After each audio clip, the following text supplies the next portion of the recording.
ಇಂದಿನ ಜಗತ್ತಿನಲ್ಲಿ ಬಹುತೇಕ ಜನರು ಸಂಪತ್ತು, ಹೂಡಿಕೆ ಮತ್ತು ವೈಭವಯುತ ಜೀವನದ ಹಿಂದೆ ಓಡುತ್ತಿದ್ದಾರೆ. ಆದರೆ ಕೆಲವರು ಮಾತ್ರ ತಮ್ಮ ಸಂಪತ್ತನ್ನ ಸಮಾಜದ ಹಿತಕ್ಕಾಗಿ ಬಳಸುತ್ತಾರೆ. ಅಂತಹ ಅಪರೂಪದ ವ್ಯಕ್ತಿಗಳಲ್ಲಿ ಒಬ್ಬರು ರಾಮಮೂರ್ತಿ ತ್ಯಾಗರಾಜನ್. ರತನ್ ಟಾಟಾ ಅವರಂತೆ ಸರಳ ಜೀವನ ನಡೆಸುವ ಇವರು ತಮ್ಮ ಸಂಪತ್ತನ್ನ ಸಮಾಜ ಸೇವೆಗೆ ಮೀಸಲಿಟ್ಟು ಭಾರತದಲ್ಲಿ ದಾನಶೀಲತೆಯ ಹೊಸ ಮಾನದಂಡ ಸ್ಥಾಪಿಸಿದ್ದಾರೆ. ತಮಿಳುನಾಡಿನ ಸಣ್ಣ ಹಳ್ಳಿಯೊಂದರಲ್ಲಿ ಜನಿಸಿದ ಈ ವ್ಯಕ್ತಿ ಕಠಿಣ ಪರಿಶ್ರಮ, ಪ್ರಾಮಾಣಿಕತೆ ಮತ್ತು ಮಾನವೀಯತೆಯ ಮೂಲಕ ಅಪಾರ ಯಶಸ್ಸು ಗಳಿಸಿದರು. ಆದರೆ ಅದನ್ನು ತಮ್ಮ ವೈಯಕ್ತಿಕ ಜೀವನಕ್ಕಿಂತ ಸಮಾಜದ ಹಿತಕ್ಕಾಗಿ ಮುಡಿಪಾಗಿಟ್ಟರು. ಬಡತನದಲ್ಲಿಯೇ ಶಿಕ್ಷಣ. ರಾಮಮೂರ್ತಿ ತ್ಯಾಗರಾಜನ್ ಸಾಧಾರಣ ರೈತ ಕುಟುಂಬದಲ್ಲಿ ಹುಟ್ಟಿ ಬೆಳೆದರು.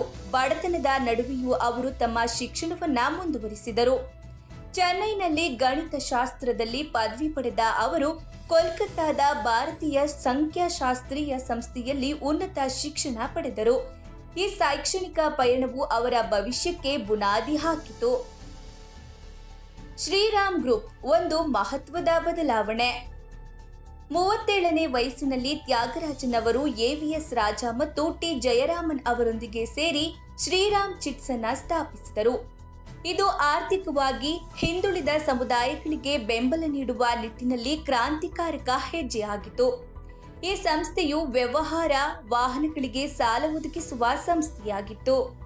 ಇಂದು ಶ್ರೀರಾಮ್ ಗ್ರೂಪ್ 1,50,00,000 ಕೋಟಿ ಮೌಲ್ಯದ ಕಂಪನಿಯಾಗಿ ಬೆಳೆದು ನಿಂತಿದೆ. 3,600 ಶಾಖೆಗಳು, 70,000 ಉದ್ಯೋಗಿಗಳು, 1,40,000 ಏಜೆಂಟ್ಗಳು ಮತ್ತು 11 ಮಿಲಿಯನ್ ಗ್ರಾಹಕರು ಇದರಿಂದ ಲಾಭ ಪಡೆದಿದ್ದಾರೆ. ತ್ಯಾಗ ಮತ್ತು ದಾನಶೀಲತೆ.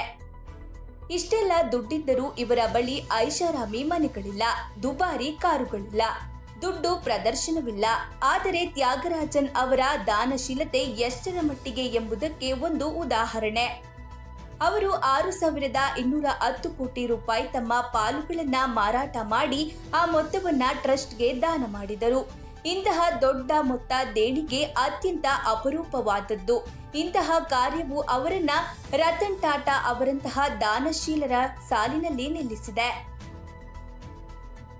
ಸರಳತೆ ಮತ್ತು ಸಾರ್ಥಕ ಬದುಕು.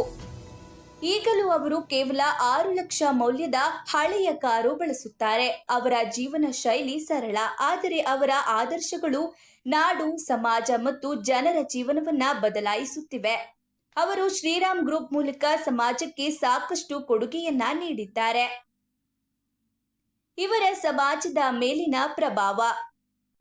ರಾಮಮೂರ್ತಿ ತ್ಯಾಗರಾಜನ್ ಅವರ ಜೀವನ ನಮಗೆ ಏನು ಕಲಿಸುತ್ತದೆ? ಸಂಪತ್ತು ಗಳಿಸುವುದಕ್ಕಿಂತ ಅದನ್ನು ಒಳ್ಳೆಯದಕ್ಕಾಗಿ ಬಳಸುವುದು ಮೌಲ್ಯಯುತ. ಅವರು ಮಾನವೀಯತೆಯ, ತ್ಯಾಗದ ಮತ್ತು ಪ್ರಾಮಾಣಿಕತೆಗೂ ಹೊಸ ಅರ್ಥ ನೀಡಿದ್ದಾರೆ. ಸಂಪತ್ತಿಗಿಂತ ಸಮಾನತೆ ಮುಖ್ಯ, ಆಸ್ತಿ ಬದಲು ಆಧ್ಯಾತ್ಮಿಕತೆ ಮುಖ್ಯ.